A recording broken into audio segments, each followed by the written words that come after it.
Hi, everyone. Welcome to ImageOut, and we're celebrating our 30th anniversary this year.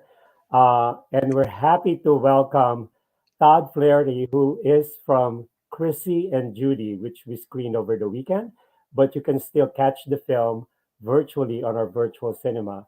That's imageout2022.eventive.org. So welcome, Todd. Hi, thanks for having me.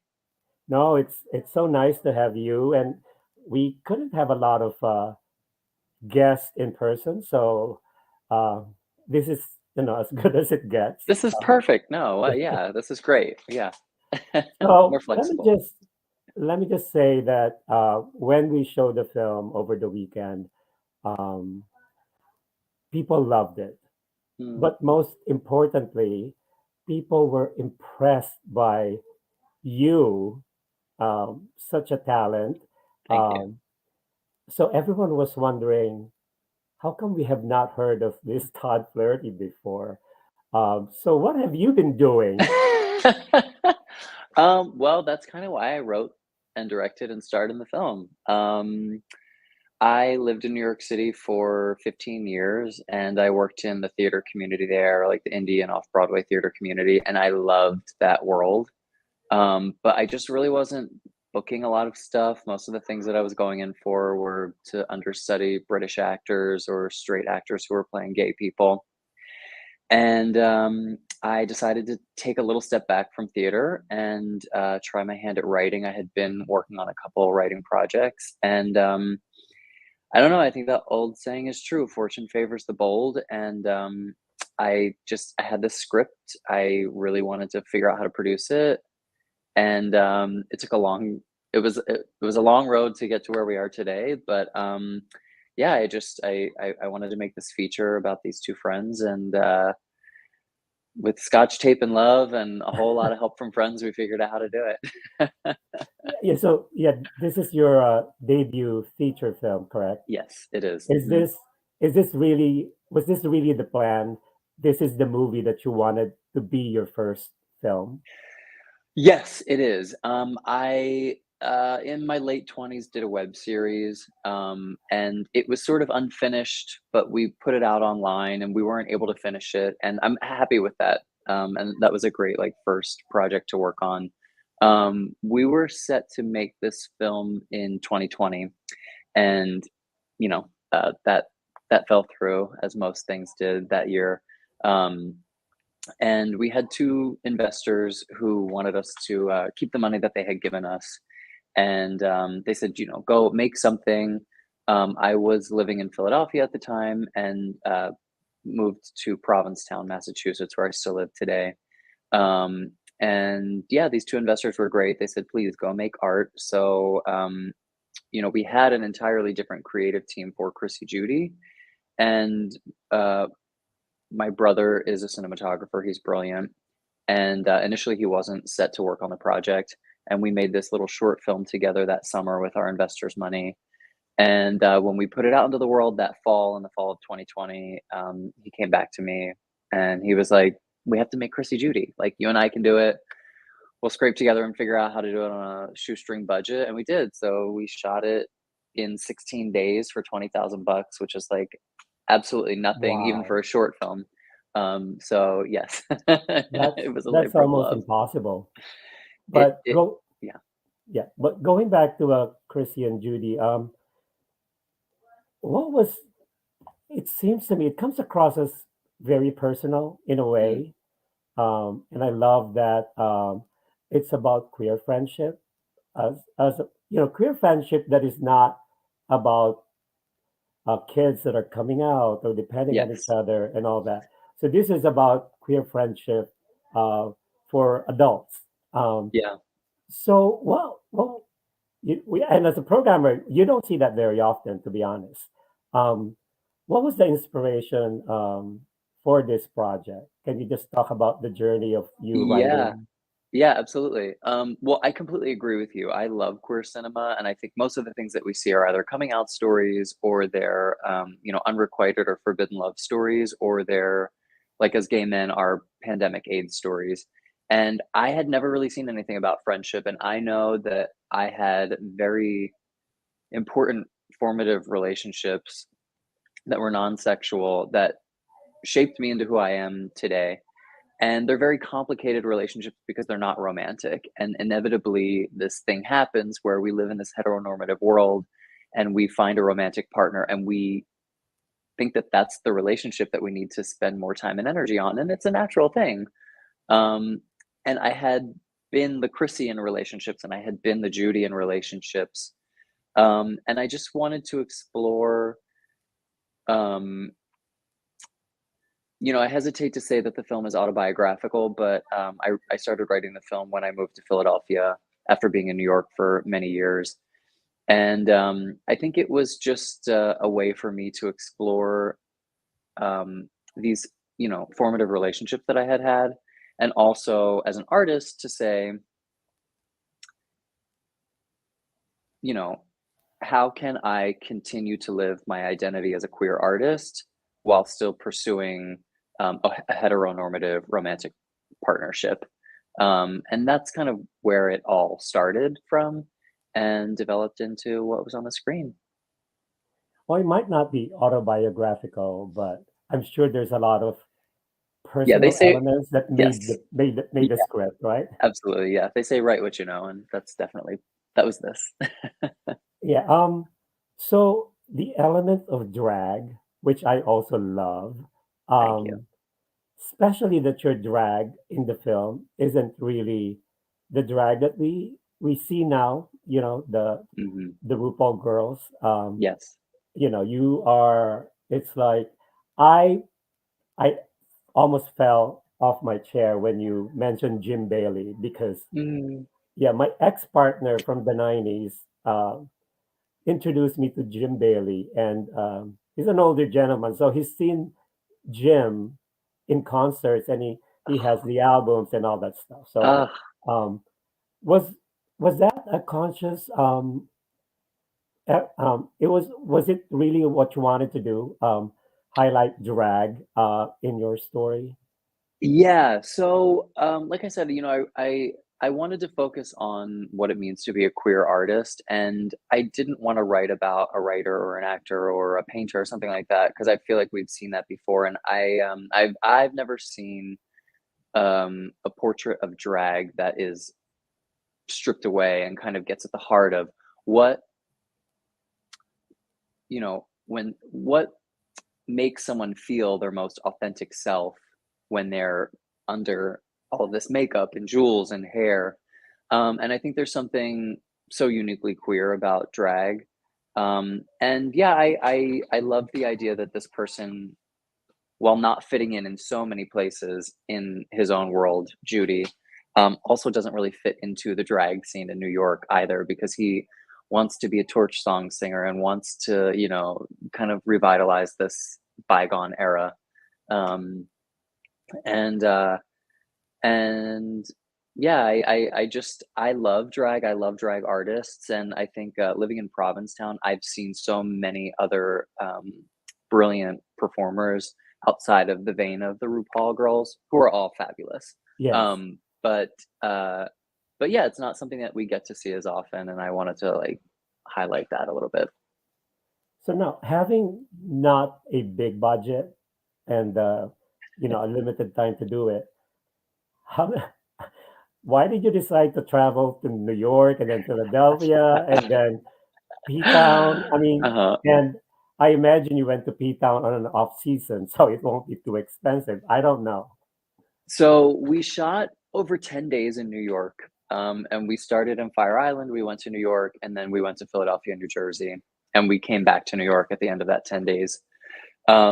And when I was writing the story, they say as a writer, don't write for a budget. And so the original script had like 105 pages, and there were many extra scenes. And, I would have liked to have filled out some of those crowd scenes a little bit more, but we worked with what we had, and the script got whittled down to like a tight 85 pages.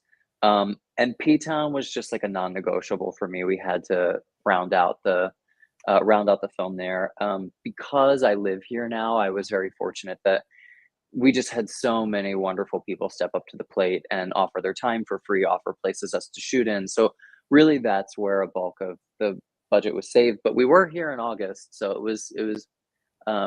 was peak season, and people were still very generous to offer up space and time. And even like the iconic Ryan Landry, who does this weekly amateur drag show called Showgirls. I said like, oh, we'd love to kind of try to recreate this, and he was like, just come to Showgirls, come film Showgirls. Well, I'll do a little act, and everyone was just so wonderful. It was a lot, running around, but we were a very small crew, and the cast was really tight. So it was just myself as the director, my brother as our cinematographer, and his wife as our sound mixer, and then Wyatt Fenner, the genius actor who played Chrissy, came to set every day that he wasn't called and slated us in with a clacker and stuff like that. So that's how we were able to get around so many places. Well, that's a good segue to my next question. I mean, you were the director, the writer, the actor, the editor, the producer. What did you not do in this film? I did do the makeup too, so I did all Oh, of you my did. makeup. Yeah. So I had never you done. have experience in drag. No, Oh, so I had never done drag before, and when I started writing this, I knew I wanted to play Judy, and I have a very dear friend who is an incredible drag performer, and they took me under their wing, and I, just started taking little jobs here and there to learn what that was to gig at night and to paint your face, and so I did get better at it, and then we had someone do our wigs and costumes, but what I didn't do was, let any amount of my ego get in the way, and I really was just, like, so grateful that everybody else, who came on board was willing to help us. I mean, virtually no one got paid, and still, they champion the film and want it to succeed, and, yeah. which I'm very impressed because knowing that you edited the film and you wrote it and directed it, it takes a lot to cut scenes. Or I don't know if you just shot everything that you needed and that was it. But I know some people that will have a 3 hour movie because they edited the film and it's like, girl, Uh-huh. let go of some of these things. Uh-huh. Was it difficult to edit your film? Um Yes, only because I had only edited a short film prior to that, so it was just a very large undertaking. Um, I would have loved for an actual editor to come in, we just did not have it in the budget. And I will say, it's a very humiliating experience watching yourself, over and over again, and so I got really good at just knowing, um, how to tell the story and not see myself and say like, "Oh my god, why did I do that?" Or, and of course, you take notes along the way, and I have a trusted group of friends who I showed many iterations to, and, Yeah. we got it to what it is now, but, there were definitely some rough cuts before the one that's out there now. Well, you were fabulous. I Thank mean, you. I was talking to some of the people who saw the film in the theater with me because I've only seen it on screener, so I've never seen Mm, it on the big screen. it's So so different, isn't it? yeah, and your film played here at the George Eastman Museum. If you didn't know that, it did. So it's the founder of Kodak. Oh my god, that's So amazing, I it's didn't know his, that. yeah, it was his Ah, personal theater before. So oh um, my god, that's so it was amazing. beautiful. So it projected very well.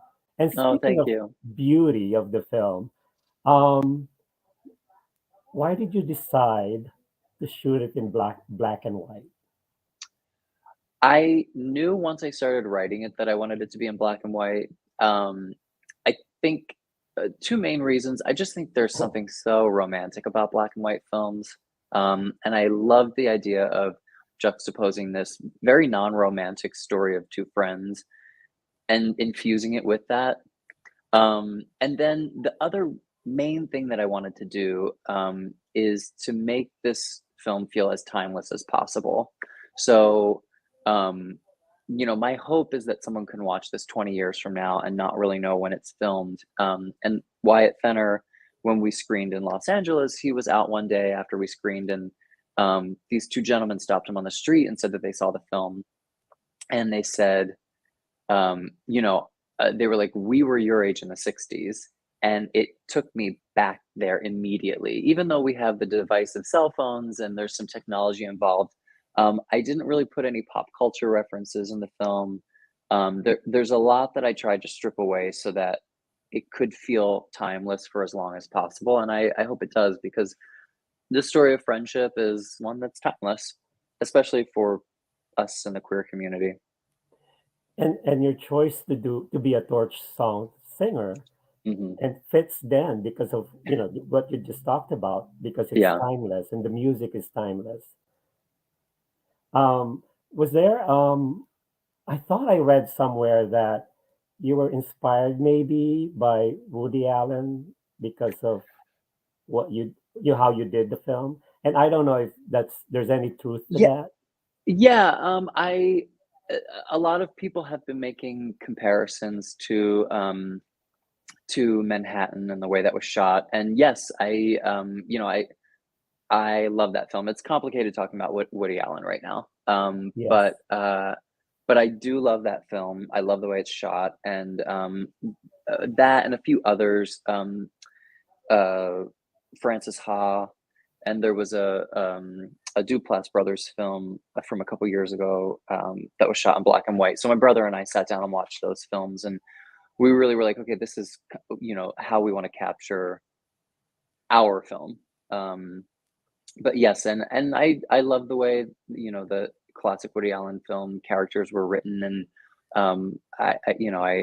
I think that there's been a correlation between characters in my film and just the natural ease and the relationships that these characters have and the way they speak to each other that people are drawing comparisons to. So So having your brother as the cinematographer, mhm. was that a decision that you both made, that you do it in black and white? Because he's probably had to do a lot more work because of Well, that. yeah, actually, no, I was very set on that, and I had been working on this since 2018, so he had read many versions of the script. He works for Saturday Night Live, so he's quite busy during the year, and it's difficult to get a hold of him with his schedule.